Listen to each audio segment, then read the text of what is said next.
avez passé une bonne soirée? Atroce. Je sais, on s'est encore beaucoup moqué de vous durant ce repas. J'en ai été la risée, et ce à cause de ma sœur. Ça devient une habitude. Ah, vraiment, elle a dépassé les limites. Dès le début du repas, j'aurais dû lui planter mon couteau dans... Qu'est-ce qui vous en a empêché? Le menu. Le menu? Nous avons débuté par des coquillages et je n'avais qu'une petite fourchette à huîtres. La petite fourchette à huîtres, c'est très pratique pour faire sauter un œil. Oui, peut-être. Mais vous connaissez ma sœur.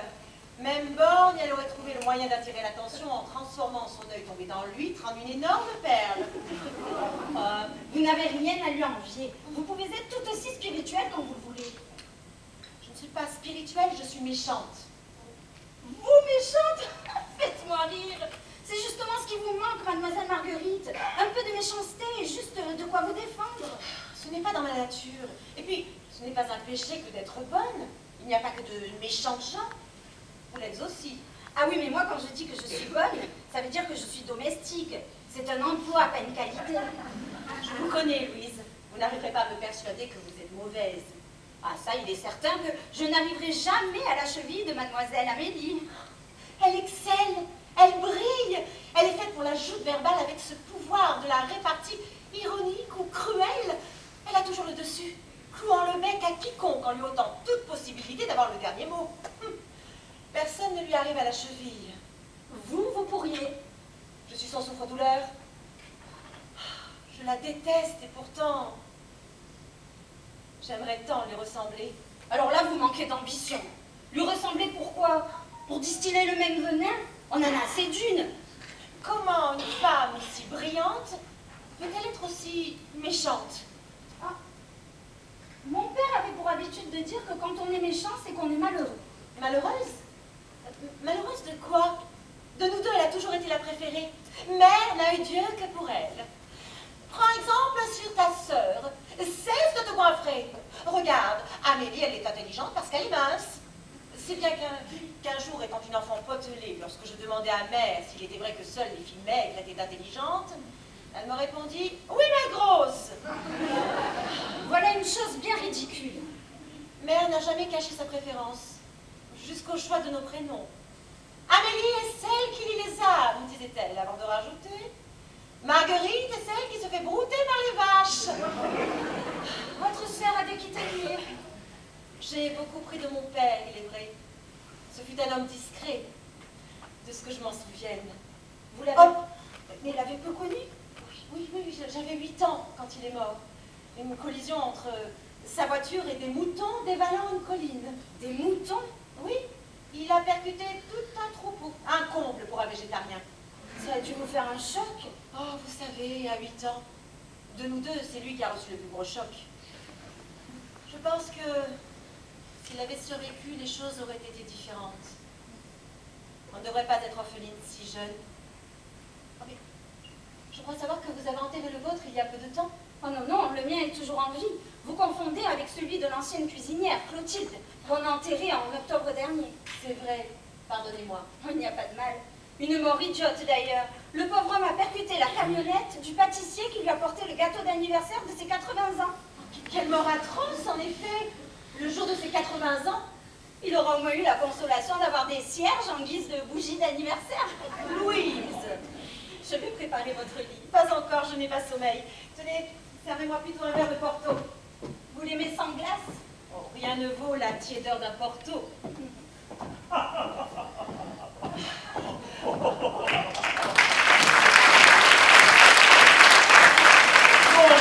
Vous avez été particulièrement hautaine, parole des journalistes.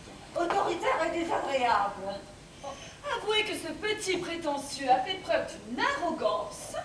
L'arrogance de succomber à vos charmes, comme la moitié des hommes de Berne. La moitié. Ma chère, l'autre moitié est déjà mariée. Et vous croyez que ça les arrête? Monsieur, c'est bien mal les connaître. Madame, au cas où vous l'auriez oublié, je suis moi-même un homme. Ah oui, mais vous, c'est différent, Joseph. Vous êtes devenu un ami. Un vieil ami. Du temps jadis. Et voilà comme d'un compliment, le courtisan passe de vie à trépas. Oh, je ne me fais plus d'illusions. Vous avez raison, Joseph. Tout sentiment entre nous ne serait qu'illusion. Marguerite, volez à mon secours. Je m'en garderai bien, Joseph. Vous êtes un homme marié et ce statut vous sauve déjà. Oh, maintenant, si vous ne croyez plus aux vertus du mariage, rien ne vous empêche de prendre vos jambes à votre cou en vous sauvant d'ici. J'ai toujours admiré la petite note d'insolence qu'il y a dans cette sagesse qui est la vôtre, ma chère Marguerite. Ah bon? Et depuis quand êtes-vous admiratif d'une faiblesse? Pour ma part, je ne trouve en l'insolence qu'un piètre retranchement quand on est à court de réponses. Je parlais avant tout de sagesse. Et je vous en remercie, Joseph. Il est vrai que ma sœur est la sagesse incarnée.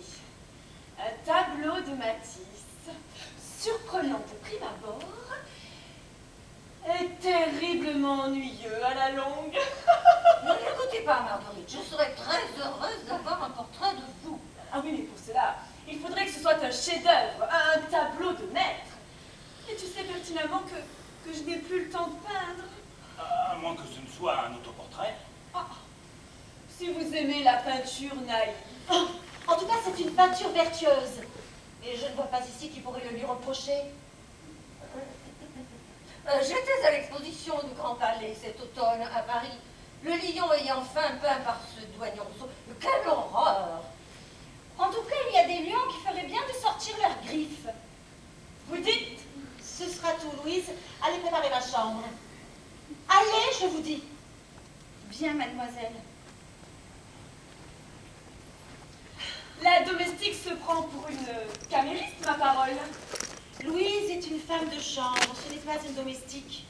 Domestique ou pas, ce n'est pas la première fois que cette petite péronnelle se permet de m'interrompre. Mon Dieu, mais quelle enchance que toutes ces bécasses qui pensent pouvoir tenir une conversation en se mêlant aux gens d'esprit. Surtout lorsque leurs conditions ne le permettent pas. Je connais pourtant de petites gens qui m'ont prodigué de précieux conseils. Ah oui? À te voir, on peut avoir des doutes. Des doutes. À quel propos, des doutes? Oh non, laisse. Je ne suis pas d'humeur. Eh bien, moi si. Et de méchante humeur, si tu veux le savoir. Bien, je crois qu'il est temps pour moi de ne plus abuser de votre hospitalité. Ah non, Joseph. Juste au moment où ça allait devenir intéressant.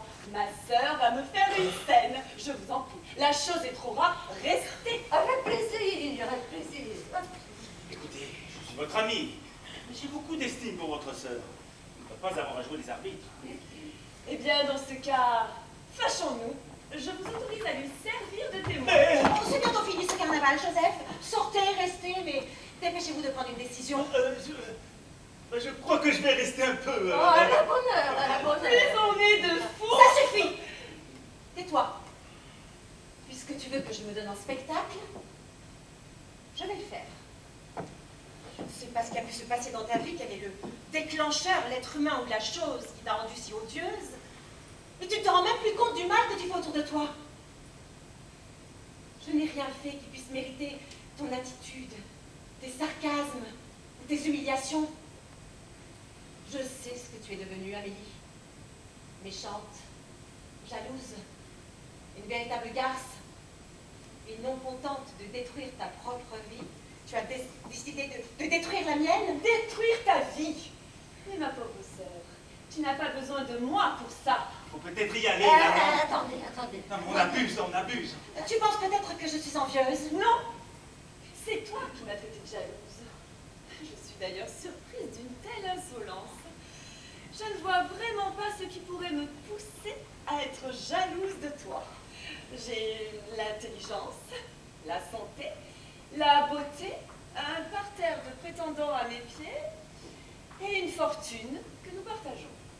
Alors je t'en prie, Marguerite, dis-moi ce que tu as de plus que je devrais t'envier. Je vous prie de bien vouloir me pardonner, mais on m'a demandé de vous porter ceci. Posez ça là. Ce n'est pas à vous que cette carte est destinée, mais à mademoiselle Marguerite. À moi? Oui, mademoiselle. S'est-on présenté? Oh, ce n'est pas la peine. J'ai tout de suite reconnu l'écriture. Mais enfin, Louise, qu'est-ce que vous racontez? Vous permettez? Je t'en prie. Victor Frankel. Ah, ben voilà, j'avais vu juste. C'est bien le fiancé de mademoiselle. Le fiancé? Mon fiancé? Son fiancé? Qu'est-ce que c'est que cette plaisanterie? Dans l'attente de vous revoir,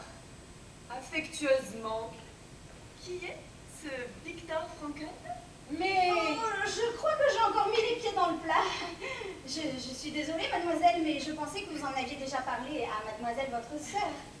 Mais de quoi parlez-vous, Louise? De votre fiancé, de monsieur Victor, de l'homme qui vous rend si heureuse. Je vois bien que vous n'êtes pas la même à chaque fois que vous vous rencontrez. Un homme rien que pour vous. Un gentleman de qualité, cela se voit tout de suite. Le regard perçant, port entier, rien de vulgaire, de l'assise, privilège de l'âge, ce n'est plus un genou. Il faut dire que la Marguerite n'est pas non plus de première bouture. Yvonne, pose ton verre et ferme-la. Vous, levez-vous. Et toi, Tu es fiancée. Mais... vous ne le saviez donc pas? Et depuis quand? Mais... Depuis 6 mois. Cela fait 6 mois que ça dure, c'est du sérieux. C'est la raison pour laquelle j'ai cru naïvement que vous aviez déjà annoncé cette nouvelle à votre sœur. Bon, Louise, vous me fatiguez. C'est à ma sœur que je m'adresse et de qui j'attends des réponses. Je vous prie de m'excuser, je me mêle toujours de ce qui ne me regarde pas. Mais sincèrement, mademoiselle, je ne pensais pas que vous vouliez garder secrète une chose si belle. Quand on est aimé, on a toutes les raisons de ne plus se sentir invisible. Bon, épargnez-nous votre philosophie de cuisine et retournez à vos occupations. Merci, Louise. Mademoiselle. Louise, mademoiselle. Préparez mon écritoire. Il y aura forcément une réponse.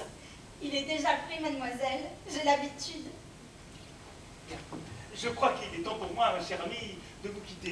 J'ai un article écrit pour demain, hein, Joseph, fermez-la. Prenez un verre et rassiez-vous. C'est une plaisanterie, n'est-ce pas? Quoi donc? Tu n'es pas réellement fiancée. Et pourquoi serait-ce une plaisanterie? Eh bien parce que ça serait... Comment un homme... Peut-il me préférer à toi? Eh bien voilà, c'est arrivé. Il est aveugle, sourd, il boite. Non, non, Hector est un homme bien portant. Et il ne s'appelle pas Victor. Oui, Hector est son deuxième prénom. Oh, il adore quand je l'appelle par son deuxième prénom. Hector ou Totor.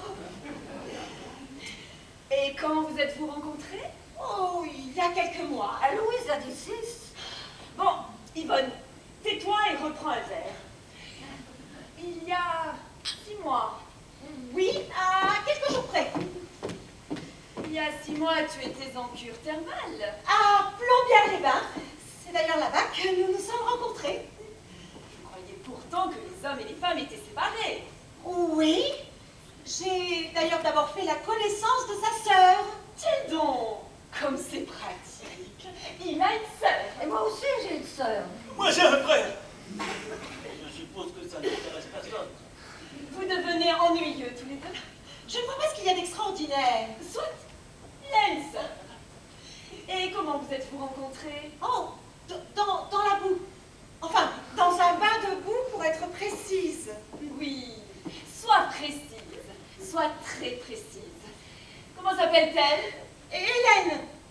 Quel métier fait-elle? Elle fait des pantalons, des jupes, des jupons, et des chiens de flanelle. Bon, vous sortez tous les deux, vous sortez! Et on peut prendre la bouteille? Fichez-moi le camp. Non mais là, Amélie, faut vraiment que je rentre. Joseph, vous n'êtes pas en état de conduire. Demandez à Louise de vous préparer une chambre. Non mais c'est très gentil à vous, mais je crois que je vais rentrer.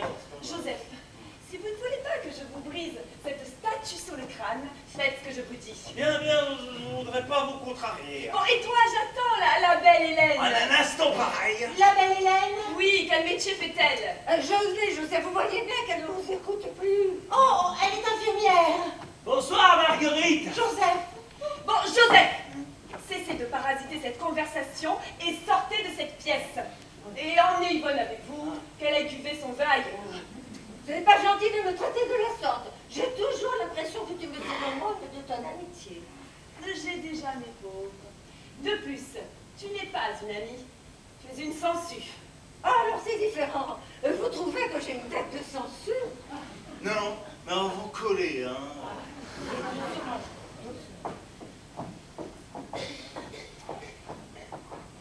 Ce sont deux petites gens.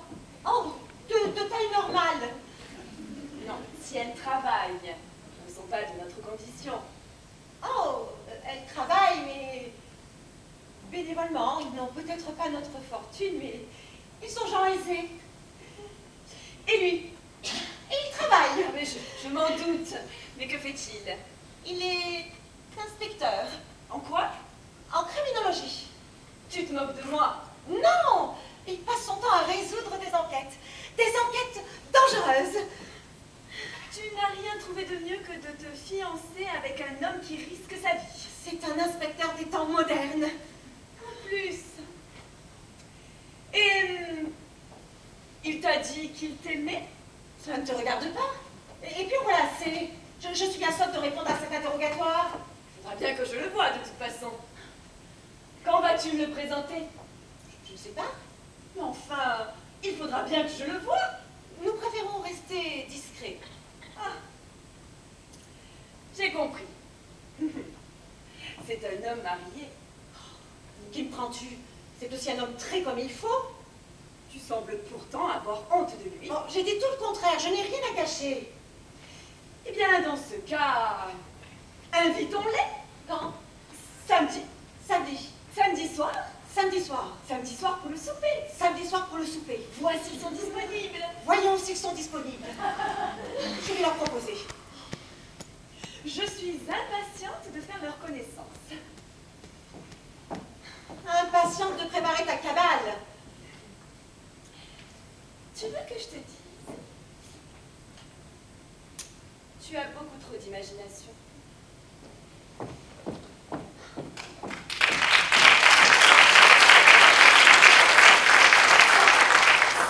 Ça, il va m'en falloir beaucoup. Bon, si je ne m'abuse, c'est à ce moment précis qu'une bonne fée avec sa baguette magique apparaît. Vous êtes seule? Oh, la carabosse quand j'attendais Mélusine. Mais vous êtes complètement folle. Qu'est-ce qui vous a pris de faire une chose pareille? Je suis désolée, j'ai écouté la conversation. Fouineuse en plus. Je sais que ce n'est pas bien, mais c'est plus fort que moi. Bon, ne comptez pas sur moi pour une lettre de recommandation. Alors là, vous auriez tort. Je vous ai sauvé la mise. Vous ne pouvez pas dire le contraire, vous avez vu la tête de votre sœur. Où avez-vous trouvé cette carte? Et où est-elle passée d'ailleurs? C'est un monsieur qui a demandé à vous voir. Le temps de griffonner ce que vous savez et de vous l'apporter. Un monsieur? Oui, accompagné d'une dame, d'humeur méchante. Et ils sont encore là? Un taxi les a déposés et ils ont insisté pour attendre dans le petit vestibule. On les a vus? Non, enfin, je ne crois pas, c'est important. C'est capital. Comment sont-ils? Comment ils sont? À quoi ressemblent-ils? Oh, oui. Lui a un représentant. Ou un révérend un peu tordu qui viendra annoncer une mauvaise nouvelle. Elle, je ne sais pas, un peu coincée, mais rustre. Oh, peut-être la femme du révérend. Quant au chauffeur de taxi, il a une tête de chauffeur de taxi. Bon, Dieu me pardonne, mais pour l'heure, j'ai besoin d'autre chose que d'un révérend pour m'aider. Où est passée cette carte de visite? Je ne me souviens même plus de son nom. Frolaine ou Franzel. Oh, ça n'a pas d'importance. Écoutez, faites-les entrer immédiatement. Oh, si je comprends bien, je suis toujours à votre service. Pour l'instant. Mais continuez ainsi, vous finirez gargotière. Tant que vous paierez l'addition. Oh, allez, insolente, faites-les entrer.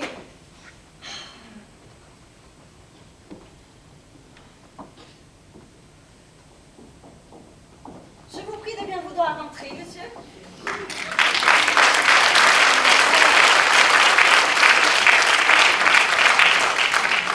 Condoléances. Condoléances. Mes hommages, mesdames. Mademoiselle, s'il vous plaît. Ah oui, bien sûr, mademoiselle, mais mes hommages tout de même. Que puis-je pour vous, monsieur? Frankel, Victor Frankel. Et laissez-moi vous présenter ma secrétaire, Mesdames Stenbach. Mademoiselle, madame. Mademoiselle, vous allez peut-être trouver notre visite fort déplacée, mais après 5 courriers... 6 lettres, exactement. Oui, 6, comme le précise Mesdames Stenbach, nous n'avons toujours pas été payés suite au décès de M. Ulrich. Oh, je suis désolée, monsieur, mais j'ai beaucoup de mal à vous suivre. Madame Clotilde Béarn, née Ulrich, travaille bien pour vous. Ah oui, elle travaillait aux cuisines, mais elle a quitté notre service. Il y a longtemps, Oh, il y a 2 mois environ. à 2 mois. Voilà pourquoi nos Rolands sont restés lettres mortes. Et sans indiscrétion de quoi, Clotilde, vous était-elle redevable? De 2 pièces de fleurs, d'un embaumement, de 4 porteurs, d'un convoi funéraire de 3e classe et d'un cercueil lorrain capitolé. Petite cérémonie, mais qui a tout de même un coût. Il faut dire, on s'occupe de tout. Mon Dieu, l'enterrement pour son père. Ah oui, on s'occupe de tout, mais il faut quand même nous fournir le mort. Je suis désolée, mais je ne savais pas qui vous étiez. Oh, j'aurais dû me présenter à vous de façon plus complète. Victor Frankel, je suis le directeur des pompes funèbres la vie derrière soi. Parce qu'on ne sait jamais quand la mort va frapper. Parce qu'on ne sait jamais qui la grande dame veut faucher. On se réveille un beau matin en pensant aller jusqu'au bout. C'est sans compter sur son croche-pied qui vous mène jusqu'au trou. Maladie, épidémie, petite toux passagère. Faites très attention, sinon, la mise en bière. La vie derrière soi, une maison honnête que tout ce qu'on doit. Un choix incomparable de cercueil quand d'autres vous mettent simplement en boîte. Au revoir la terre, bonjour les cieux. Chez nous, un client mort Et est un un client client heureux. Oui. Je suis désolé de ne pas m'être présenté de façon plus longue, n'est-ce pas? Pour un croque-mort, quel manque de savoir-vivre. Je vous en prie. Mais, Denise, donnez donc une brochure à mademoiselle, sait-on jamais. Vous trouverez tous les renseignements sur l'inhumation. Le choix de la pierre tombale est très important. Donc, à moins que vous n'ayez déjà un caveau familial. Oui. Bien sûr. Suis-je sotte? La vie derrière soi propose des tarifs très performants et même une promotion sur les capitons jusqu'en décembre. Ce serait dommage de s'en priver. Ah. En effet. Bien, mademoiselle, nous n'allons pas abuser davantage de votre hospitalité. Sans vouloir insister, peut-être que mademoiselle Erwin pourrait nous communiquer la nouvelle adresse de madame Béard. Ah, je suis désolée, mais c'est ma sœur qui a procédé à sa recommandation. Mais je pourrais me renseigner. Oh, cela me faciliterait énormément la tâche. Mademoiselle, Monsieur Frankel, mademoiselle, n'y voyez aucune curiosité mal placée de ma part, mais puis-je savoir de combien Clotilde est votre débitrice? Et mon Dieu, mademoiselle, vous étiez son employeur du temps des obsèques, je n'y vois aucun inconvénient. Madame Steinbach, avez-vous gardé la facture? La voici. Comme vous pourrez le constater, nous pratiquons des tarifications tout à fait correctes, n'est-ce pas? Nous avons une devise, E égale AD au carré. Un enterrement est un accompagnement du défunt dans la discrétion. Nous ne profitons pas du malheur des familles, non, bien sûr que non. Et connaissant d'ailleurs la situation de madame Ulrich, je me souviens à l'époque que nous avions procédé à une remise exceptionnelle sur les poignées. Désolée de vous déranger, Oh, cela me fait trop plaisir. Oh, je suis ravie. Oh, quelle surprise. Oh, si je m'attendais. Oh. Enfin, mademoiselle, ce ne sont que des poignées tout de même. Oui, mais il y en a des 4. Oh, une surprise racontée. Ah non, écoutez, Yvonne, si je m'attendais, Victor avait une de ces surprises. Mais vous savez quoi, je préfère me la garder pour moi. Vous voulez bien me laisser seule? Pardon? Vous voulez que je... Oh, oui, certainement. Et moi qui fais éruption au moment où vous alliez mettre le genou à terre. Le genou en terre? C'est la tradition. Ah, mais pourquoi un genou? Ah, vous pouvez mettre les deux, vous payerez pas plus cher. Ah si, madame. Désolée de vous contredire, mais 2 rotules, c'est forcément plus cher. Forcément. Bah, c'est mathématique. Yvonne. Oui, je sais. Oh, je n'ose imaginer la tête de votre sœur. Quand elle va apprendre ça va la tuer. Eh bien, tant mieux, tiens. Monsieur, Mademoiselle, je suis confuse. disons, mademoiselle, que vous avez su apprécier notre remise à sa juste valeur. Ne vous mettez pas en peine, mademoiselle. Nous avons très bien compris. Quoi? Votre sœur n'en a plus pour longtemps, n'est-ce pas? Condoléances. Condoléances.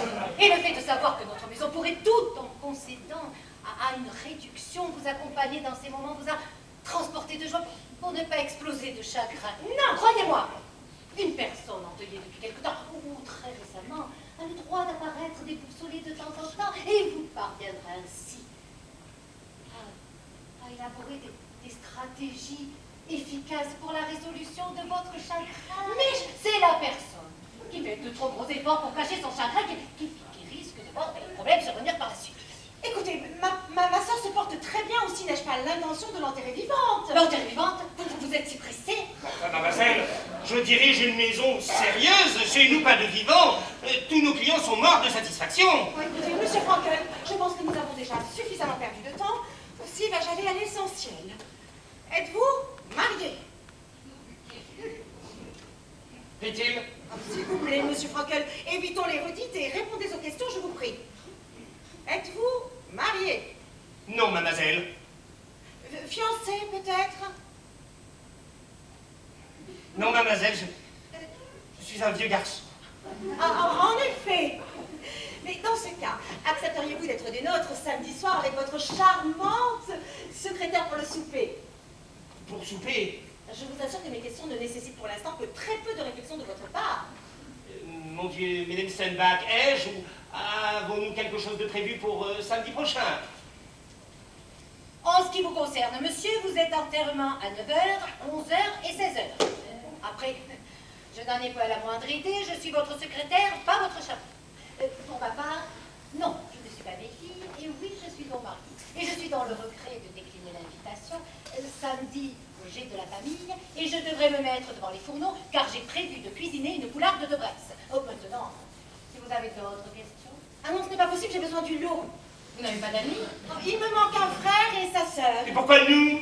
Parce que maintenant, Yvonne vous a vu, je vous ai présenté comme mon fiancé, comprenez-vous? Non. Mon fiancé et sa sœur. Enfin, pourquoi avez-vous fait une chose pareille? Vous certains de vouloir vous aventurer sur ce terrain? Non. Écoutez, je sais que ma demande a quelque chose d'incongru, mais j'ai vraiment besoin que vous endossiez ce rôle comme un personnage de théâtre. Celui de votre prétendant? Et de sa sœur. Ah non, non, mademoiselle, je vous l'ai déjà dit, samedi, je reçois. Je vous dédommagerai. Oh bon, l'argent n'est pas la question. Tenez, dites-moi un peu, combien coûte un enterrement? Vous savez, la famille, c'est sacré. De première, deuxième ou troisième catégorie? De première, voyons. Je vous assure que vous avez tort d'insister en première classe grand luxe, avec décorum, présence de tenture, double volée de 4 cloches de l'église, cierge sur l'autel pour un total de 8 kilos de cire, et un cierge d'offrande de 250 grammes. Oui, ça nous en faisons cadeau. Oui, un enterrement en grande pompe. Mademoiselle, c'est ce qui se fait de mieux. Ce qui explique d'ailleurs un montant que certaines familles peuvent trouver excessif. Vous savez, mon mari n'aime pas me savoir loin du foyer conjugal quand je reçois sa famille. Ceci dit, vous ne pouviez pas mieux choisir. Et si je vous dédommageais de la valeur de, disons, 10 enterrements? 10 enterrements, c'est pour un meurtre ou une épidémie? Ni l'un ni l'autre. Ni l'un ni l'autre. Disons que cela vous fera une honnête compensation. Vous voulez dire 10 fois ce montant? Voulez-vous 12? Quoi de plus? Non, ça va, inutile de mettre 2 cadavres de plus entre nous 10, ça très bien. Et je pense qu'à ce prix-là, Mesdames Stenbach pourra faire un effort pour remettre sa poularde à plus tard, hein? Ah, la réflexion, oui. J'ai de plus en plus de mal à digérer la volaille, et ma belle-mère par la même occasion. Je peux donc compter sur vous deux. Ah, écoutez, mademoiselle, considérez notre accord comme gravé dans du marbre. Voilà.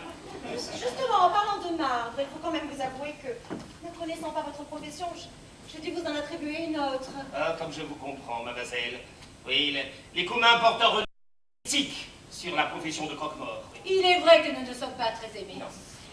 Je vous avoue même qu'il m'est arrivé de mentir plusieurs fois sur la nature de mon travail, tant les clichés sont nombreux. L'important est de prendre du recul. Oui. À la longue, les candidatons me laissent comme mes clients, c'est-à-dire froid. C'est la raison pour laquelle je n'aurai aucun mal à jouer un autre rôle. Voulez-vous un pianiste? Je joue très bien du Chopin et du Bach, surtout de cette main-là, parce que j'ai un décalage. Je me suis déjà engagée sur une autre voie. Je vous ai présenté comme inspecteur de police. Oh, ça, je n'aurais jamais pensé à cela. Dans la criminelle. Criminels et cadavres, on brûle. Mais on crame même. Et pour moi, avez-vous déjà scellé mon sort? Vous serez infirmière. Pourquoi pas? Vous auriez pu être plus hors sujet. Oui, mais peut-on vous demander comment vous avez envisagé la suite? Oh, Paula, il est important que ma sœur ne vous voie pas ici. C'est bien elle que nous devons duper. Vous avez un différent. Oh, un différent sera assez réducteur. Comme vous le verrez, Amélie est une personne charmante de prime abord, d'une intelligence rare et brillante sur tous les sujets. Hélas, son passe-temps favori consiste à m'humilier en société. Oh, Elle ne supporte, ni n'envisage que l'on puisse s'intéresser à moi, et ce, dès notre plus tendre enfance. Ce n'est pas faute d'avoir monopolisé l'affection de notre mère, qui ne voyait que par elle d'ailleurs. Et voilà, cela ne lui suffisait pas. Ceci expliquant cela, c'est l'histoire de Caïn et Abel.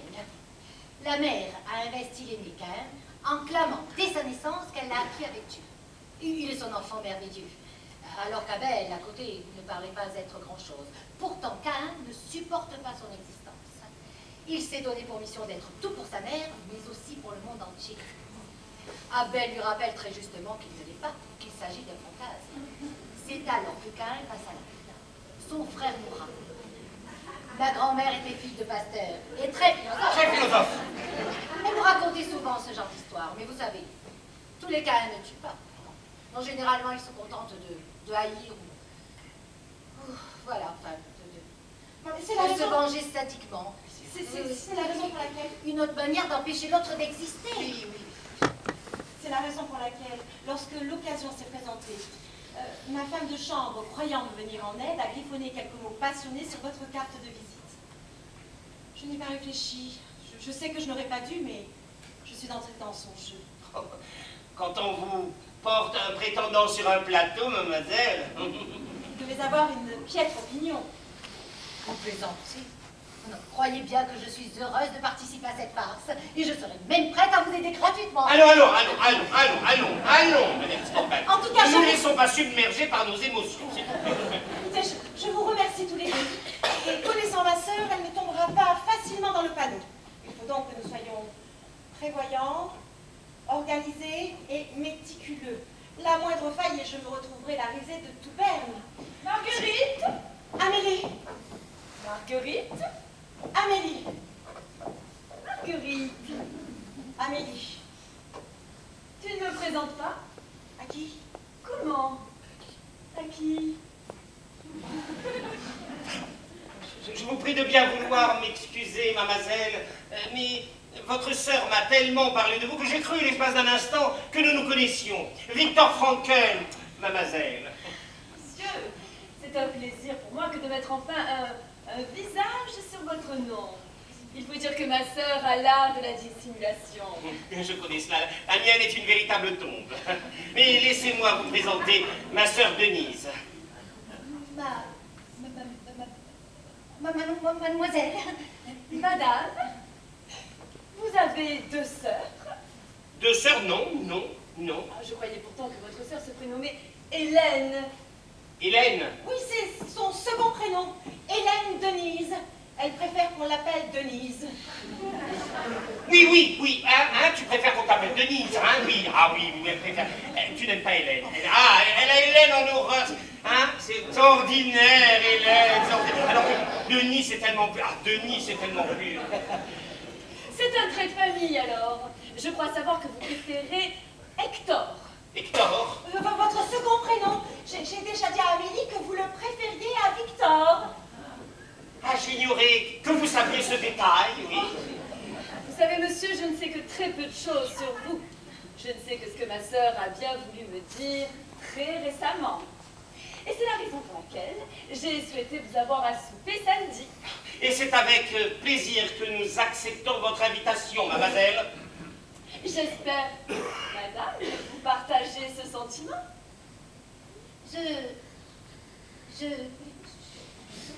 Je suis infirmière. Pardon? Je suis infirmière. Ah oui, ça aussi je le savais. C'est une noble profession. Je suis infirmière. Enfin, madame, quelque chose vous chagrine? Il faut l'excuser, mademoiselle. Il y a encore une heure, elle assistait le professeur Vermeil à l'hôpital de Lille. Ma sœur est encore sous le choc. Oh, je suis confuse. Un carnage. Compression du cerveau. Trépanation. Échec de l'opération. Prévenir la famille. Présenter les condoléances. Mise en pierre, inhumation. Le train-train quotidien. Je croyais pourtant que cet hôpital avait bonne réputation.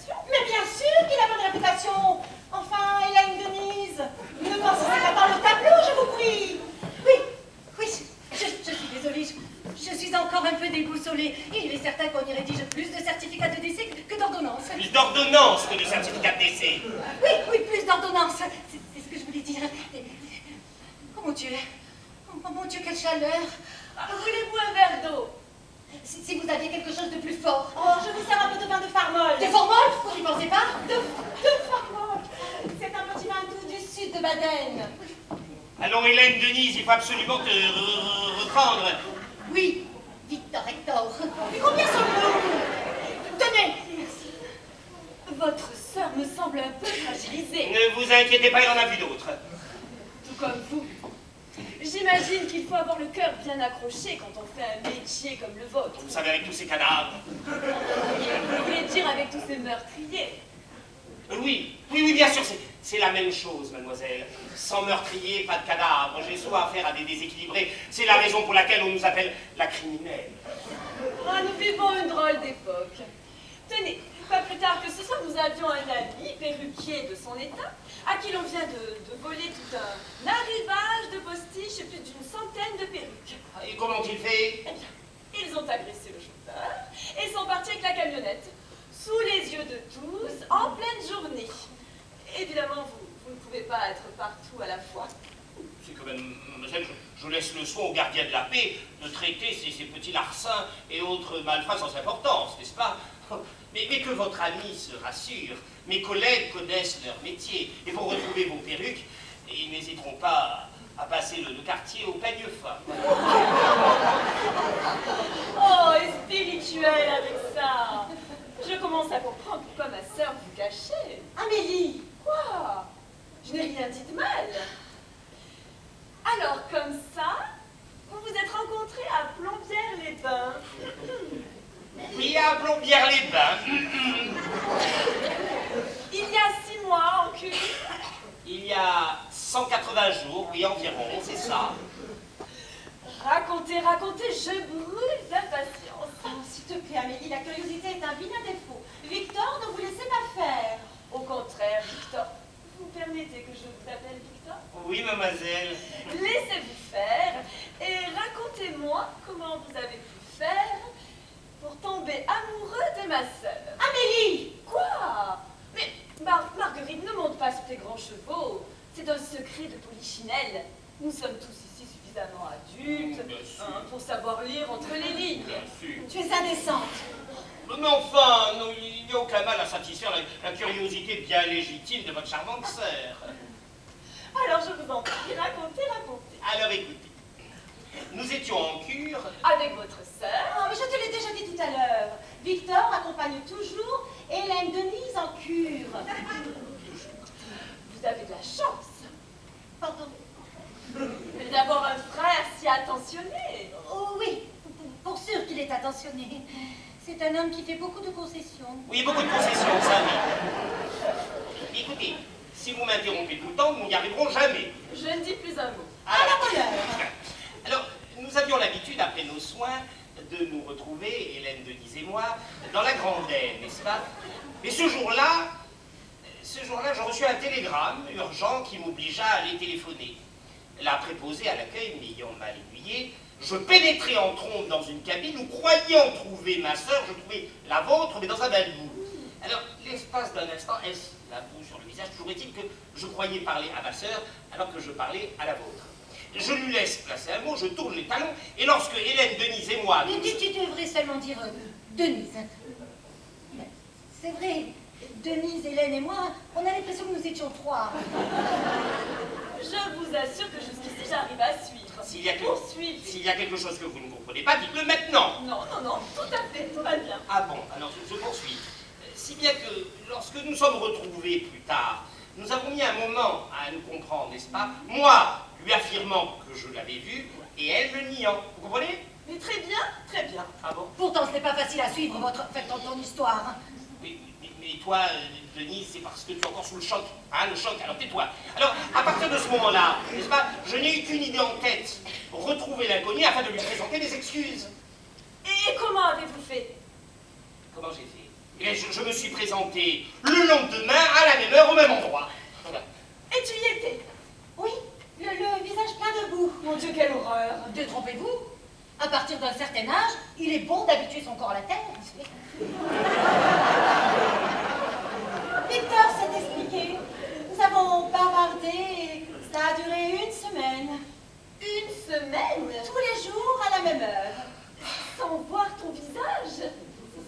merveilleux dans cette rencontre, n'est-ce pas?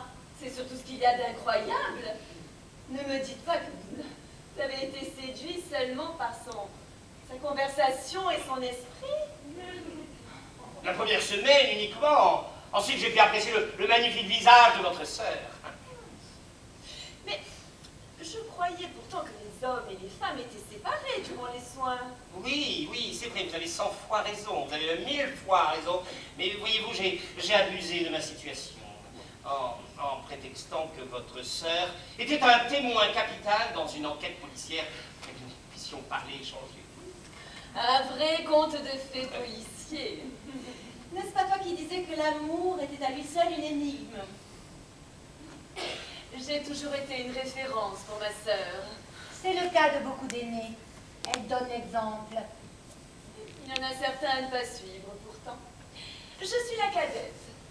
Mais aux âmes bien nées, la valeur n'attend pas le nombre des années. Oh, décidément, votre sœur est une jeune femme charmante, Marguerite. Méfiez-vous, Victor. Elle semble parée de tous les atouts. Ma chérie, il te semble, mais je suis. Et ce n'est pas la perspicacité de ton ami Gauthier qui lui fera dire le contraire. Exact. Inspecteur. Pardon. Victor est inspecteur dans la police secrète. Ce n'est pas important. Comment ça? Ce n'est pas important. Ben, enfin, un inspecteur reste un policier. Ah, pardon? Pas n'importe quel policier. Vous avez quand même dû sacrifier toute une partie de votre jeunesse pour vos études, votre profession. Je suppose que vous avez dû passer des examens dont la difficulté n'est pas à la portée du premier venu. Sinon, de simples agents seraient tous inspecteurs. Ne parlons pas de toutes ces sordides affaires que vous avez dû résoudre ou solutionner avec tout le brio qui vous caractérise. Il y a une différence entre un professionnel et un expert. Et ce n'est pas un hasard si tous vos collègues vous ont surnommé Victor Holmes.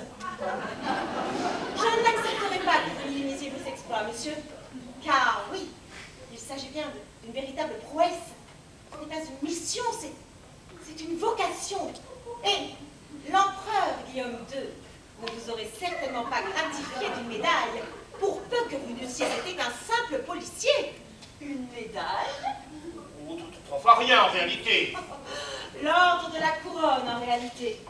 Monsieur, votre modestie vous honore. Oh, Il a arrêté tout un groupe de criminels. oh. Oui, en même temps, j'ai cru comprendre que c'était son métier. Des criminels qui en voulaient à la vie de l'empereur Guillaume II. Bon, Un attentat? bon, Un attentat. bon. Enfin, Victor, c'est le doigt avec du beauf. Puisqu'on te dit que tu as sauvé l'empereur. Enfin, sauvé, ça va. J'ai simplement déjoué un attentat. Mais entendez-le. Comme si c'était à la portée du premier venu. Et quand cette affaire a-t-elle eu lieu? Bon, Mais récemment. Oui, très récemment. Je croyais l'empereur à Tanger. Oui, il y est. Cheveux? J'ai lu dans la feuille d'avis de Neuchâtel qu'il y avait fait un discours durant lequel il exigeait que le Maroc soit libre et indépendant. S'il a pu le faire, c'est grâce à Victor. bon, Vous souhaitez aussi que le Maroc soit libre et indépendant? bon, je m'en fous. Non, la question n'est pas là. Je te dis simplement que si Victor n'avait pas déjoué l'attentat qui se tramait contre l'empereur Guillaume II, celui-ci n'aurait pas pu faire de discours à Tanger. Bon, Enfin, Victor, cesse donc. Ça devient insupportable. À chaque fois que tu ouvres la bouche, on dirait que tu vas rendre ton dernier sou. eh bien, je préférerais en réalité, voilà. Oh, allons, monsieur, ne péchez plus par orgueil. C'est que, mademoiselle, on m'a demandé en haut lieu de garder cette affaire secrète, voilà. Allons, Victor. Après tout ce que vous m'avez déjà raconté, c'est un faux secret. Peut-être que vous avez mal compris. Quoi? Qu'insinuez-vous? Je dis que vous donnez peut-être à cette mission plus d'importance qu'il ne faudrait. C'est là tout le drame de ma sœur. Elle voudrait être au centre, alors qu'elle n'est même pas dans le cercle. Mais je n'invente rien. Cette mission aurait pu vous coûter la vie. Oui, mais il n'en est rien. Dieu merci, je suis encore en vie depuis une peur de perte. Ne sont-ce pas 3 espions qu'il a fallu que vous tuiez? Ah non, ma chère. 4. Vous oubliez le chef cuisinier. C'est exact. Un Hongrois qui se faisait passer pour un Français. Vraiment?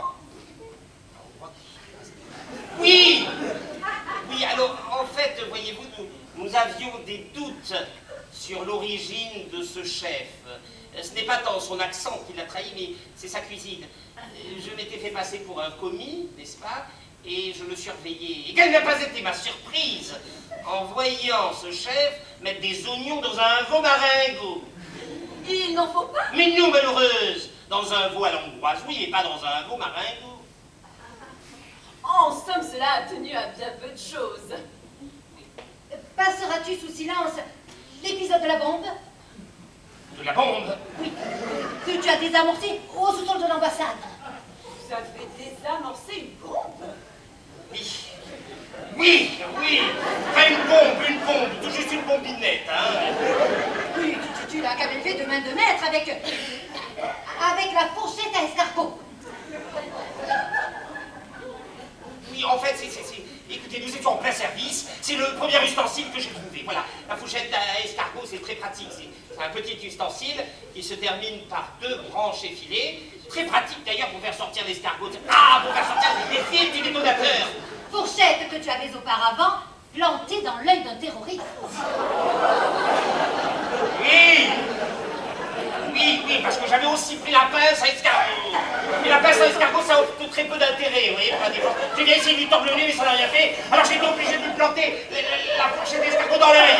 À plusieurs reprises d'ailleurs, parce que c'est un solide gaillard. Oui, celui-là même qui voulait faire sauter le Kaiser. Oui, mais qui n'a pas pu, parce qu'il avait une fourchette dans l'œil. C'était sans compter sur ses complices. Que j'avais tous liquidés. Alors il n'y avait plus personne. Avec la petite fourchette? Ah non. Nous étions au 2e service. Avec le couteau à pain, j'ai eu beaucoup de chance. Avec le couteau à pain, vous vous trouvez chanceux? Ah oui, parce que 3e service, avec le couteau à beurre, là, alors j'ai pris le couteau à pain et je tous les égorgés. Il y avait du sang de partout.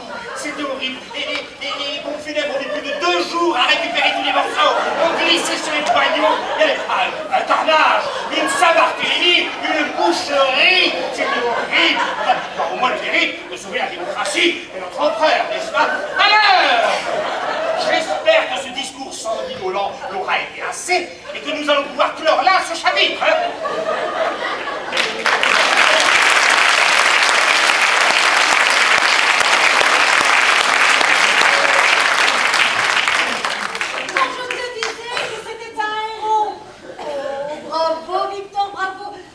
De toi.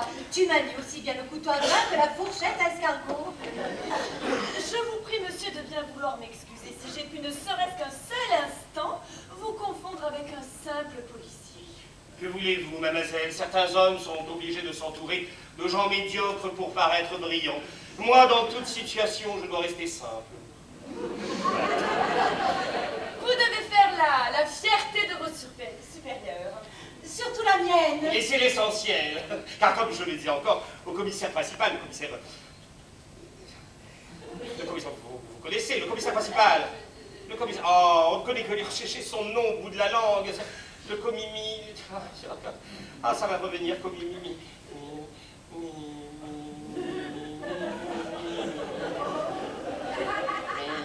Je vous prie de bien vouloir m'excuser.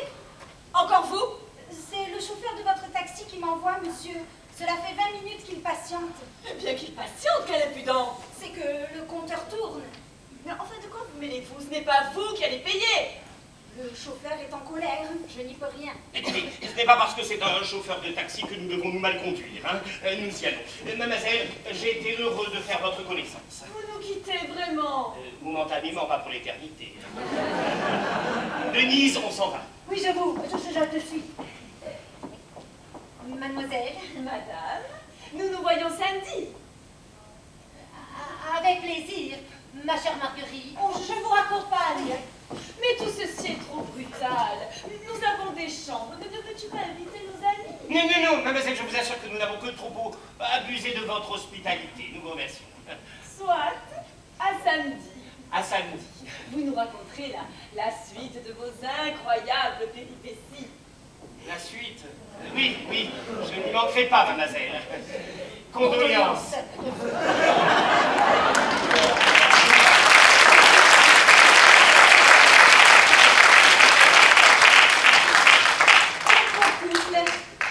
Quel commère!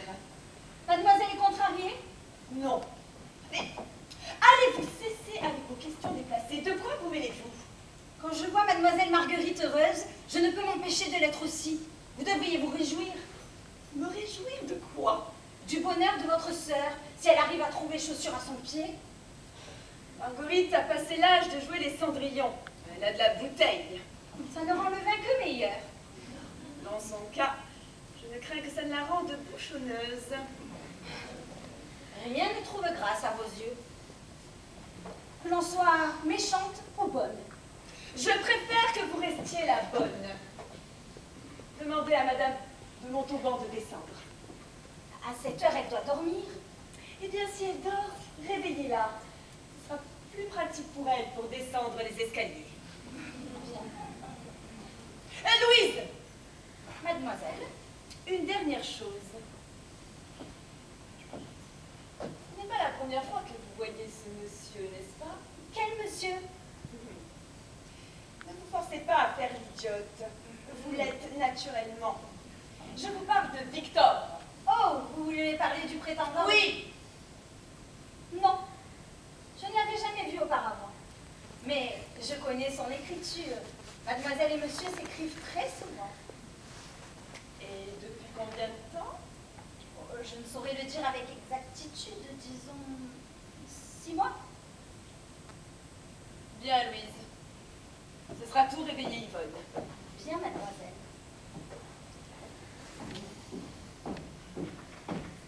Non. Tu as retrouvé ma carte? Ah, oui, je l'avais gardée machinalement. Machinalement. Je t'en prie. Ce n'est pas la première fois que j'ai un billet doux sous les yeux. Bonsoir, Amélie. Comment bonsoir? Je n'ai droit à aucune explication. Des explications? Pourquoi m'as-tu caché Victor? Je te renvoie la question. Pourquoi ne l'aurais-je pas fait? J'aurais été heureuse de faire sa connaissance avant. Je ne t'ai jamais caché mes courtisans. Certainement pour me rappeler que je n'en avais pas. Si tu n'étais pas ma sœur, je pourrais croire que tu as de la rancœur et que tu es jalouse de tous les amants. C'est ce qui nous différencie, ma chère.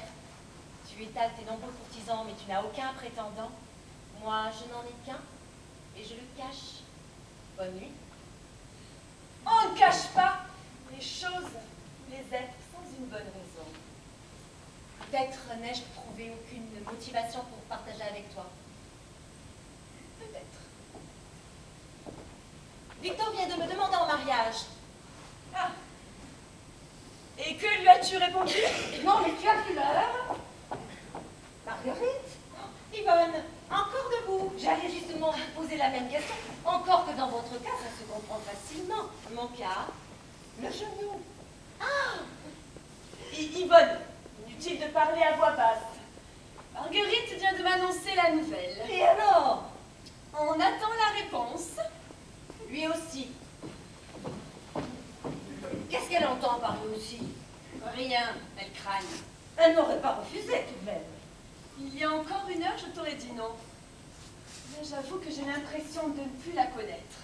En tout cas, c'est du sérieux. Je les ai surpris en pleine déclaration. Tu les as vus? Il n'avait pas encore le genou à terre, mais c'est tout comme. Pourtant, il y a quelque chose qui... Je ne sais pas, j'ai comme une intuition.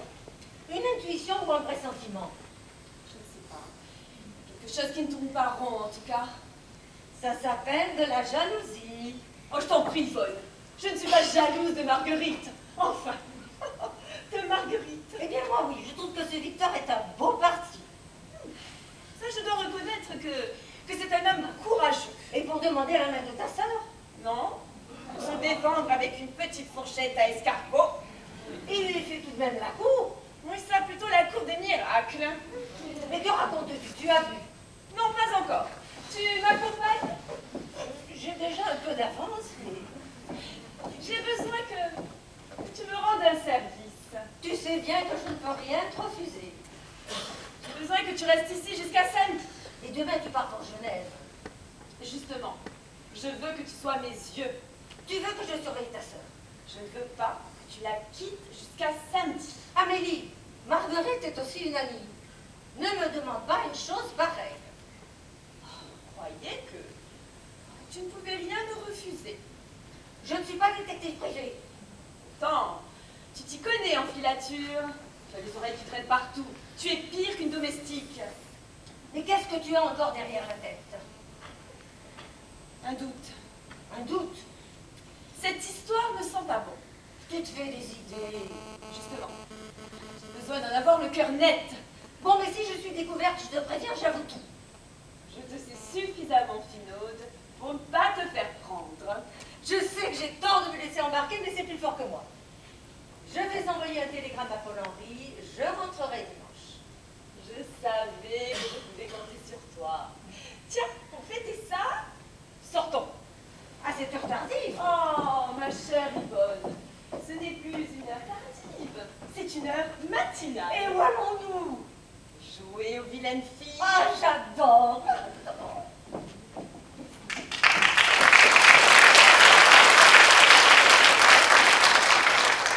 Un jour ou l'autre, les vilaines filles finissent par se faire prendre et être punies.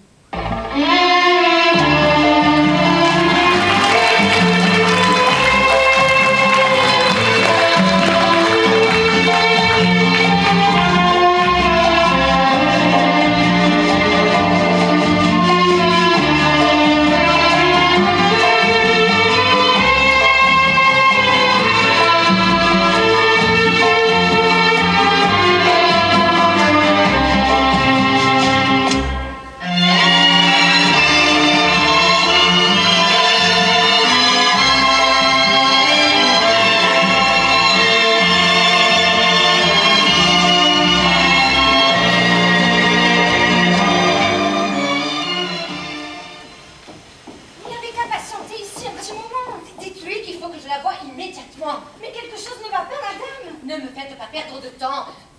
Vous n'avez qu'à écouter aux portes. Ah, ça, oui, bien, bien, j'y vais. Le petit vin de Formal peut pas faire de mal. Mais enfin, Denise, que vous arrive-t-il? Marguerite, nous allons être découverts. De quoi parlez-vous? Votre ami le journaliste a piégé Victor. Vous avez lu la presse? Non. Tenez, lisez. La rubrique de Joseph Linder. Ma rencontre avec un agent secret. Ma rencontre avec un agent secret. Si un espion étranger lit cet article, nous n'aurions jamais dû les laisser seuls. Mercredi soir, au 17 Munster Place. Oh, le cochon, il a osé noter notre adresse. Ce n'est pas tout, lisez. C'est là que notre journal a pu recueillir un témoignage rare et inédit. Celui de monsieur Victor X, 55 ans. 55, vraiment. Il en a 45. À décharge, un croque-mort fait toujours plus vieux. Inspecteur des services secrets suisses. Un homme aux épaules larges et solides, surtout une, mais qui n'a rien d'une tête brûlée. L'empereur Guillaume II a épinglé sur l'uniforme de ce policier de l'ombre l'une des plus grandes distinctions, l'ordre de la couronne. Vous voyez où nous mènent vos affabulations. Il parle pour la première fois à visage découvert et nous raconte, sans le savoir, les coulisses parfois vertigineuses du désamorçage à haut risque d'une bombe à l'aide d'une fourchette à escargot. Vous voyez où nous mènent les vôtres? Mais quel besoin avait-il d'aller raconter cette fable à nouveau? Mais c'est la seule qu'il connaît, figurez-vous. Ne manquez pas dans notre prochaine édition le récit complet de ce policier qui n'hésite pas à appliquer une logique mathématique afin de résoudre les missions périlleuses. E égale NC2. Une énigme est égale aux méthodes contre le crime. Ça ne veut rien dire. Du grand n'importe quoi. Il faut l'empêcher de publier la suite. Je m'occupe de Joseph. Votre patron est au courant? Oui, j'ai eu le temps de lui faire lire l'article avant les premières obsèques. Il m'a envoyé un éclaireur, il ne tardera pas. Il m'a dit, j'expédie la cérémonie. J'expédie, vous rendez-vous compte? C'est bien la première fois que j'ai entendu une chose pareille. Et joignant le geste à la parole, pour accélérer les choses, il a pris une pelle pour creuser avec les fossoyeurs. Écoutez, ma sœur rentre de Genève. Nous avons fait en sorte qu'Yvonne ne se doute de rien, elle n'aura donc rien à lui raconter. Nous avons tout écrit noir sur blanc, afin de ne rien laisser au hasard. Oui, mais l'article. Oh, c'est un journal local. Tournons-le à notre avantage. Après tout, votre patron n'est pas le seul à s'appeler Victor. Vous pensez? Oh, Victor, j'en connais des tas. Non, vous pensez que nous ne serons pas la risée de tout Berne? Ah, il est trop tard pour faire machine arrière. De toute façon, Ah ça, j'ai bien vu. de quoi parlez-vous? Mais de M. Franklin. Depuis 3 jours que vous répétez. Il n'est plus le même. Il joue son rôle, je le paie pour cela. Justement, c'est à se demander s'il joue. Vous voulez que je vous dise? Je crois qu'il en pince pour vous. Vous vous moquez. Ça fait 15 ans que je travaille avec monsieur. Voilà un homme qui s'habille toujours de la même manière, à la ville comme au cimetière. Non pas qu'il a un seul costume, non, non, il en a 17 identiques. Pourtant hier, il en portait un que je ne lui connaissais pas. Et juste avant de venir nous voir, je l'ai surpris en train de chipper un œillet sur une couronne pour le mettre à sa boutonnière. Et un œillet rouge. Une vétille. Ce n'est pas une faute de goût. Mais profession, oui. Le rouge est une couleur trop festive. Je souhaite donner une bonne leçon à ma sœur. Je n'ai pas d'arrière-pensée. Vous l'avez compris. Oui, oui. Vous dites oui, oui, mais vous me regardez en souriant. Oh, pas le moins du monde. Vous souriez? C'est un rictus. Vous pensez que j'ai eu tort? Bien, puisque vous me demandez mon avis, je vais vous le donner. Quand on a souffert comme vous, on ne peut que s'incliner devant cette tragédie que vous avez transformée en farce. Et je le comprends. Je le comprends parfaitement. Vous avez ouvert une porte, et il serait dommage que finalement vous restiez seul face à elle, ou pire, que personne ne puisse entrer.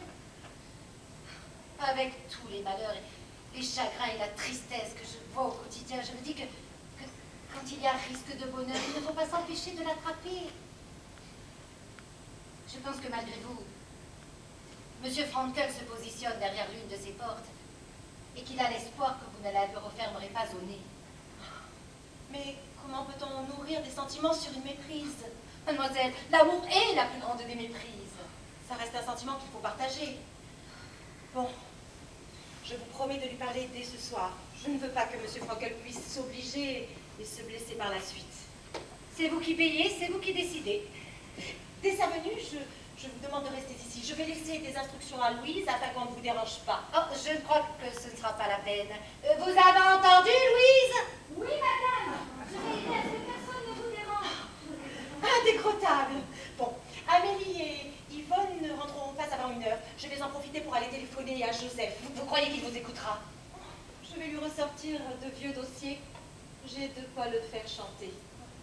Et en attendant, faites répéter à Victor sa demande en mariage. Je crois que je vais vous donner un double du texte. Je suppose qu'il le connaît. Oui, bien sûr. Bien, je file, je suis de retour dans une demi-heure. Je vous remercie, madame, pour vos paroles. Cela faisait longtemps qu'on ne m'avait pas parlé avec sincérité.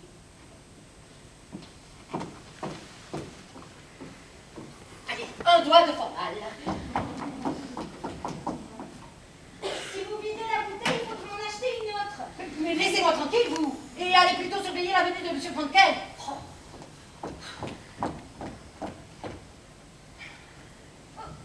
Ce n'est plus à peine, il arrive. Mais je continue de monter la garde. Vous êtes seul? Oui, monsieur. Mademoiselle Erwin vient de sortir et l'autre n'est pas encore arrivée. Voilà, nous devons attendre ici et j'ai reçu pour instruction de vous faire répéter la demande d'un mariage. C'est une nouvelle fleur. Vous l'avez remarqué? Oh, difficile de la louper. J'étais venu quelques minutes plus tôt. Non, je parlais de la fleur. Mais moi aussi, je vous parle de Marguerite. Alors, comment était-elle? Nerveuse? Angoissée? Calme? Souriante? Oui, souriante. Elle sourit toujours. Elle a un sourire, il faut dire que quand on a une bouche. On en a tous une. Oui, bien sûr, mais vous, elle, quand elle sourit, ça sent le printemps, ça sent... Alors que vous, quand vous souriez, on dirait une bouche d'égout. Alors... Vous êtes en train de perdre la tête. Je crois bien que vous avez raison. J'ai commis ma première faute professionnelle ce matin. Vous? Oui, je sais, c'est difficile à croire, moi. Ce matin, vous voulez dire l'enterrement de ce matin? Oui, oui, j'ignorais les causes du décès et la famille m'avait chargé de l'épitaphe. Enfin, c'est l'ouvrier qui est mort électrocuté sur un chantier en changeant une ampoule. Écoutez, Denis, je viens de vous dire que j'ignorais les causes du décès, j'ignorais qu'il s'était électrocuté à cause d'une ampoule. Et qu'aviez-vous fait graver sur la pierre tombale? Nous ne t'oublierons pas, tu t'es éteint trop vite. Oh mon Dieu! Et la famille? On a bien vu, ces clips de camouflage, les grandes gerbes de vent. Hein. Arrivera pourtant un jour où les fleurs vont faner. Et d'ici là, nous aurons demandé au marbrier de nous graver une autre... À quelle heure convient-elle? Elle vient juste de sortir. Laissez-lui le temps de téléphoner aux journalistes. Le journaliste? Ah, celui-ci aussi. Quel escroc! Abusé de mon honnêteté. Ah, si j'avais su. Et alors? Je ne vois pas ce que ça aurait changé. Ben, j'aurais... Enfin, réfléchissez. Je lui aurais jamais divulgué des secrets d'État, enfin, Denise. Vous plaisantez, là? J'ai une tête à plaisanter. Mais enfin, monsieur, vous n'êtes pas en secret, vous êtes croque-mort. Ah, merci. Merci, Denis. C'est bien le moment de me saper le moral. Merci, bravo. Vous croyez que je ne sais pas? Je commence à avoir des doutes. Et moi, je dois rentrer dans la peau d'un personnage avant ce soir. Ce soir, c'est la dernière ligne droite, il faut que tout soit parfait. Mais vous ne pouvez pas comprendre. Vous n'avez pas l'âme d'une artiste. Il n'y a qu'à voir. Il n'y a qu'à voir comment vous jouez les infirmières. Je suis infirmière. Je suis infirmière. Je suis infirmière. Aucune imagination, aucun détail croustillant, piquant, rien. Oh, on dirait que vous n'avez jamais sauvé de vie. Avec vous, il n'y a que des morts, voilà. Des formations professionnelles. Ça va, vous avez autant d'humour qu'un très fantôme. Je ne suis pas là pour faire rire, je suis là pour vous faire répéter la demande d'un mariage. Bon, bien, allons-y vite avant que je perde tous mes moyens. Eh bien, c'est le début de la scène, c'est vous qui commencez. Ah oui. Midime, mademoiselle, et vous, ma chère Marguerite. Non, c'est Marguerite, pas ma chère Marguerite. Elle a dit de s'en tenir au texte. Attendez, Denise, vous n'êtes quand même pas coupée pour me parler broutille. Si j'ai envie de dire ma chère Marguerite, je dis ma chère Marguerite. On comprend au moins le sens pour autant. Non, si encore j'avais dit ma chère Lucette, mais la chère... Fort bien. Ne vous énervez pas. Poursuivez. Puisque l'occasion m'en est donnée, nous sommes tous réunis, j'aimerais vous adresser quelques mots. Oh, Victor! Qu'est-ce que c'est que ce Victor?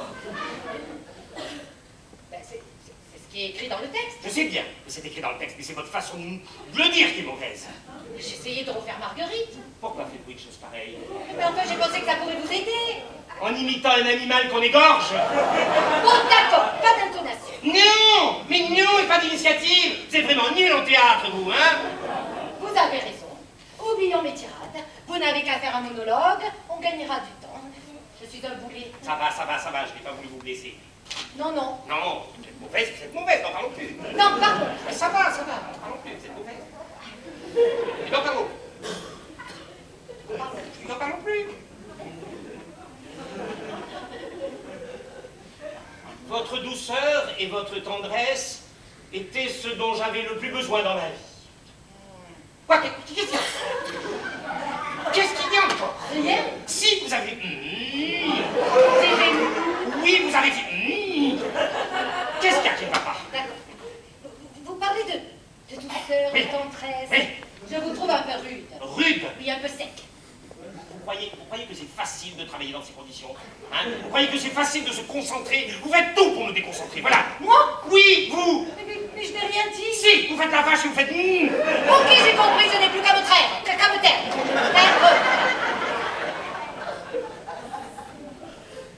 Vous savez m'écouter. Vous savez me... Bon, écoutez, non, avec vous, j'arrive pas. Enfin, je n'ai pas bougé. Je sais. Je n'ai même pas eu le temps de respirer. Je sais. Ce n'est pas de votre faute. Je crois que je suis complètement déboussolé. Oui. Ça, je le vois bien, oui. Vous croyez que j'ai eu tort? Allez, reprenez vos esprits et je suis certaine que ce soir vous serez... Vite.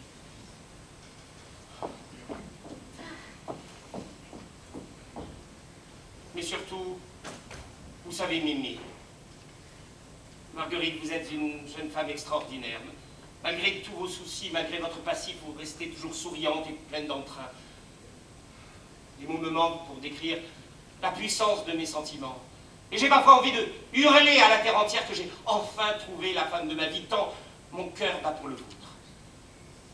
Tant mon cœur bat pour le vôtre. Tant mon cœur bat pour le vôtre. Et qui voudrait du cœur d'un croque-mort, hein? Ah bah oui, personne.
gâté.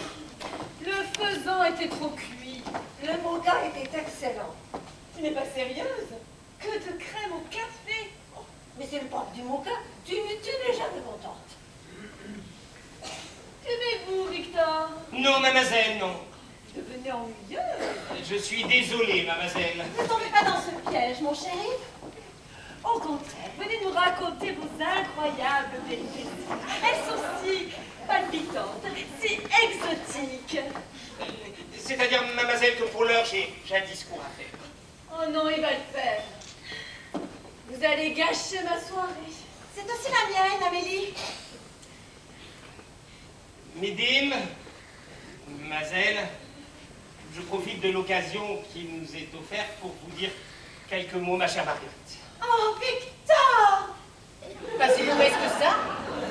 Je vous prie de bien vouloir me pardonner. Ah non, Louise, vous tombez très mal. Oh, mais c'est juste pour prévenir mademoiselle que monsieur Linder est là. Comment? Quelle audace! Il a un sacré toupet. Que se passe-t-il? Tu es indifférent avec Joseph? Dites à ce journaleux qu'il n'est plus le bienvenu dans cette maison.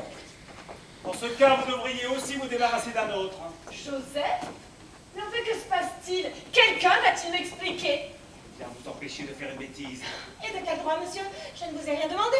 Cet homme s'est joué de vous. Ne l'écoutez pas, Victor, c'est un gros jaloux. Mais Poursuivez, vous dis-je. je pense qu'il faudrait... Il ne faudrait rien du tout. Mettez le genou à terre et poursuivez. Votre douceur et votre tendresse étaient ce dont j'avais le plus besoin dans ma vie. Ne laissez pas cacher la vôtre avec un usurpateur. Je n'entends rien, je n'entends rien. Et vous, pour l'amour de Dieu, dépêchez-vous. Vous savez m'écouter, vous savez m'apaiser. Cet homme qui se dit inspecteur dans le service secret est en fait un croque-mort. Joseph, sortez. Fichez-nous la paix. Et vous, j'attends. Encore, vous êtes toujours souriante et pleine d'entrain. Monsieur, est-ce vrai? Ne répondez pas, Victor. Les mots me manquent pour décrire la puissance de mes sentiments pour vous. Un croque-mort, vous voulez dire Le directeur, madame. Le directeur des pompes funèbres, la vie derrière soi. Ah, si je m'attendais à celle-là. J'ai parfois envie de hurler à la terre. Il suffit, monsieur. Sortez. Ah non, monsieur, sortons. Mais enfin, monsieur, vous n'avez pas l'intention de vous battre en duel? Et pourquoi non? Mais enfin, monsieur, Monsieur, vous êtes d'une autre époque. Ne comptez pas sur moi pour me battre avec vous. Vous ne voulez pas vous battre avec moi? Ma foi, non. Vous avez un trop grand avantage sur moi. Quel? Vous n'avez pas peur de mourir. Vous puez déjà la mort à plein nez. Joseph, sortez. Comme vous voulez. Mais j'attends d'abord des excuses. Enfin, vos remerciements. Mes remerciements. Pour avoir démasqué monsieur et vous éviter le pire. Oh, Joseph, Joseph. Vous êtes un crétin sans flair. Je n'ai jamais été une victime. Tu étais au courant? Bien sûr que tu étais au courant. Oh, je le savais. Tu vois, Yvonne, j'avais raison. Tout ceci n'était qu'une mascarade. Ma pauvre sœur, comme je te plains. Tous ces efforts pour rien. J'espère que vous avez été bien payé. Alors, monsieur, emmenez votre sœur et quittez cette maison. non, Non? je ne suis pas sa sœur, je suis sa secrétaire. C'est un moindre mal. Louise, raccompagnez ces personnes, je vous prie. Marguerite, je suis vraiment désolé. Je le suis aussi, monsieur. Bon, ça va. Vous êtes désolée, elle est désolée, nous sommes tous désolés. Louise, je vous ai déjà demandé de raccompagner ces personnes. Moi, je veux bien, mais c'est madame et monsieur qui ne veulent pas sortir. Bon, alors c'est tout. C'est tout. Vous allez baisser les bras comme ça. Bon, la sténographe, on ne vous a pas demandé de relancer le débat. Et vous, si vous n'en mettez pas en veilleuse immédiatement, je vous jure que je vous étrangle avec votre sautoir et que je vous fais disparaître illico à 6 pieds sous terre. Et j'ai les moyens, figurez-vous. Louise, un verre de formale. Tout de suite, madame. Je peux le boire un aussi. Yvonne!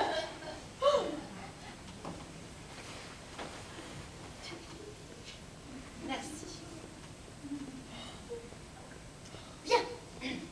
Il me semblait, monsieur Frankel, mais dans tout ce brouhaha, nul ne l'a compris, que vous disiez à mademoiselle Marguerite, j'ai parfois envie de hurler à la terre entière que j'ai enfin trouvé la femme de ma vie. Vous l'avez dit? Oui, je l'ai dit. Eh bien, redites-le, on ne vous a pas entendu.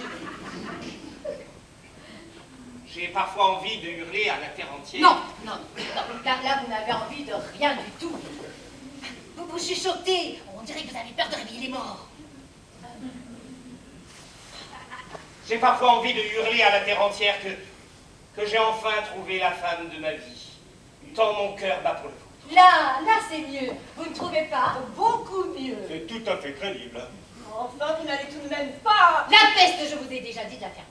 Si vous l'ouvrez encore une fois, je vous mets dans un cercueil et je vous fais enterrer vivante. Et vous, Marguerite, avez-vous entendu? Oui. Vous avez entendu, bien sûr, puisque nous l'avons tous entendu. Mais avez-vous compris? Il y a une différence entre entendre et comprendre. Cela paraît simple de prime abord, simpliste, diront certains. Mais on peut écouter avec autre chose que les oreilles. Faut-il que j'aie confiance en vous deux pour vous dire cela? Car voyez-le bien, mademoiselle, et ce n'est pas à moi à vous le dire, puisqu'il le fait si bien. Mais monsieur vous aide. Avec passion. Oh, le brave homme. Il est amoureux et se croit obligé de rajouter avec passion. Vous en connaissez beaucoup, vous, qui serez prêt à se transformer en agent secret pour désamorcer une bombe? Avec une petite fourchette à escarouette. Voyez ce que l'amour fait faire. Marguerite, Victor. permettez-moi de vous demander une seconde chance. Apprenons à mieux nous connaître. Ah non, malheureux, non. N'attendez pas de vous connaître. Aimez-vous d'abord. Marguerite, pour moi, A égale P3. L'amour ne vaut que s'il y a partage, prévenance et passion. Voulez-vous de cette équation? Oui, Victor. A égale P3. Louise, remplissez mon verre, je vous prie. Oui, madame. Ma sœur avec un croque-mort. Alors là, on touche le fond. Taisez-vous un peu, Amélie. Vous avez le chic pour tout salir. Madame. Puis-je vous demander si vous êtes satisfaite de votre machine à écrire? Oui, mais pourquoi cette question? Nous avons la même. C'est bien une Dekenderfer électrique que vous possédez. Comment le savez-vous? Ah, monsieur Raparier, c'est vous qui m'avez envoyé ce message. Chut, parlez moins fort. Monsieur Frankel n'est pas celui qu'il prétend être. Creusez un peu, vous trouverez qui il est. Creusez un peu, vous aimez les mots noirs? J'aime mon patron. En le dénonçant? Ces deux-là étaient faits pour s'entendre. Ils ne le savaient pas, c'est tout. Ils n'allaient tout de même pas passer à côté de leur amour à cause d'un malentendu. J'avais besoin de quelqu'un qui puisse intervenir rapidement. Ah, alors oui, c'est moi qui vous ai mis ce mot dans votre boîte aux lettres. Vous auriez pu prévenir Amélie? Oh, autant jeter le loup sur l'agneau. Non, j'ai eu raison de miser sur vous. Je suis un ami de la famille. C'est ce que j'ai cru comprendre, oui. Et c'est la raison pour laquelle je ne vous ai pas indiqué quel rôle avait joué Marguerite dans cette comédie. J'ai quand même failli me battre en duel pour sauver son honneur. Eh bien, ne voilà-t-il pas un excellent article pour votre journal? Vous êtes une drôle de femme. J'aimerais bien vous revoir. Mais pas une femme drôle. Je suis mariée, vous l'êtes aussi, ce qui me fait manquer de légèreté. Oh, je suis heureuse de vous apprendre que c'est officiel. Victor et moi allons nous fiancer. Oh, bravo! Félicitations! Amélie, j'espère que nous avons ta bénédiction. Tu es l'aînée, tu n'en as pas besoin. Ma chère sœur. Oh, je t'en prie, Marguerite, un peu de décence. Comment ai-je pu être aveuglée à ce point? Je ne pardonnerai jamais cette humiliation. Je te la pardonne bien, moi, pourtant, chaque jour. Mais cesse de t'apitoyer sur ton sort. Je ne suis pas un monstre. Ah si, vous êtes un monstre. On ne vous a pas demandé de relancer le débat, le croque-mort. De quoi je me mêle? Je me mêle de ce qui me regarde. Vous êtes un serpent à sang-froid, voilà. Monsieur, enfin! Oui, et j'en veux pour preuve que vous ne trouverez personne qui vous dira le contraire. Entendez-le! Yvonne, dis-lui, toi qui me connais bien, je ne suis pas un monstre. Dis-lui, Yvonne. Joseph, au nom de l'affection que vous avez pour moi, je ne suis pas un monstre, n'est-ce pas? Je ne suis pas... Joseph? Yvonne!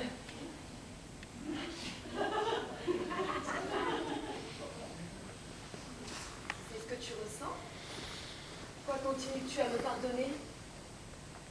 Mais parce que tu es ma sœur, Amélie. Que nous sommes les dernières des héroïnes et qu'un jour nous serons les seuls à nous souvenir de de notre mère qui a eu tant d'affection pour toi, de notre père dont le visage s'efface un peu plus chaque jour, de tous ceux qui ont peuplé notre jeunesse, parce que j'ai l'espoir qu'un jour, nos souvenirs communs prendront le dessus sur nos différends. Tu cesseras alors de me faire passer sous les fourches codines. Parce que tu es ma sœur, que je t'aime.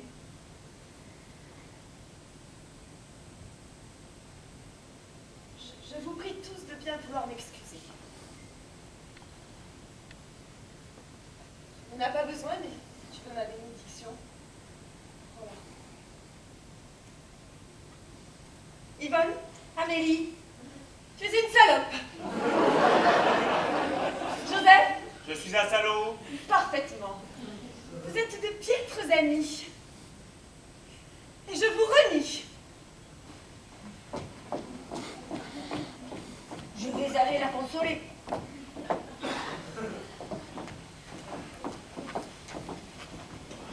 Mademoiselle, c'est un monsieur qui souhaiterait voir quelqu'un. C'est vague. Voir qui? Personne en particulier. C'est à propos de l'article de monsieur Linder paru hier dans le journal. Oh, je vous avais dit que ça nous suivrait. Mais quel article? Je ne sais pas, une formule mathématique. Mais oui, mon cher Victor, votre formule. Ma formule? Oui. Une énigme est égale aux méthodes contre le crime. E égale MC2. E égale quoi? Je n'ai pas tout compris, mais il a laissé sa carte. Vous auriez dû commencer par cela. Albert Einstein, physicien. Non! Non, nous n'allons tout de même pas ennuyer un physicien au sujet de deux théories farfelues, enfin. Il faut expliquer à ce monsieur qu'il s'agissait d'une fable.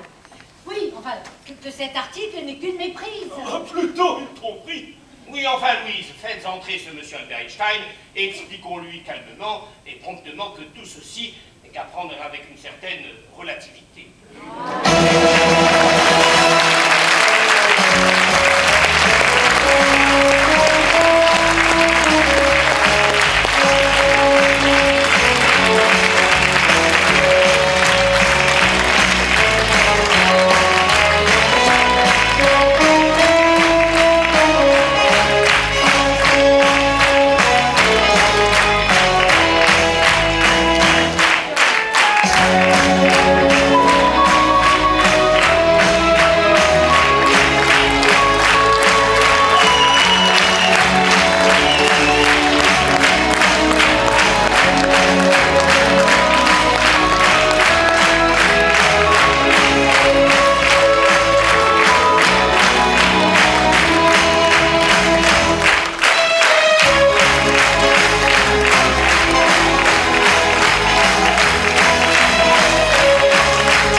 Michel Blanchard, Laurie Michel, Mireille Aïta, Sylvie Bauduin et Sylvie de Chazeron a eu le plaisir de vous présenter la carte de visite.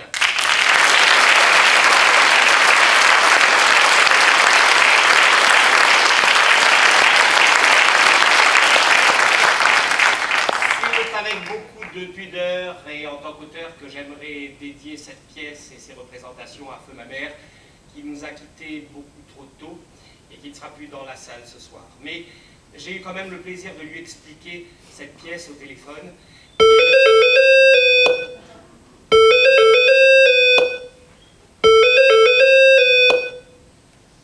Allô, oui? Maman? Ah, justement, j'étais en train d'expliquer que je t'avais dédié la pièce. Oui, si ça a plu...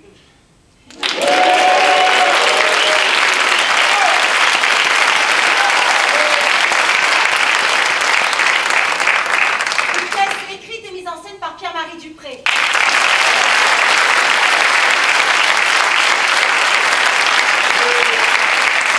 Je veux bien vouloir m'excuser, mais je ne pouvais louper cet appel.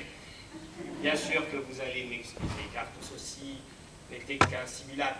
Ceci n'était qu'une illusion. L'illusion du théâtre.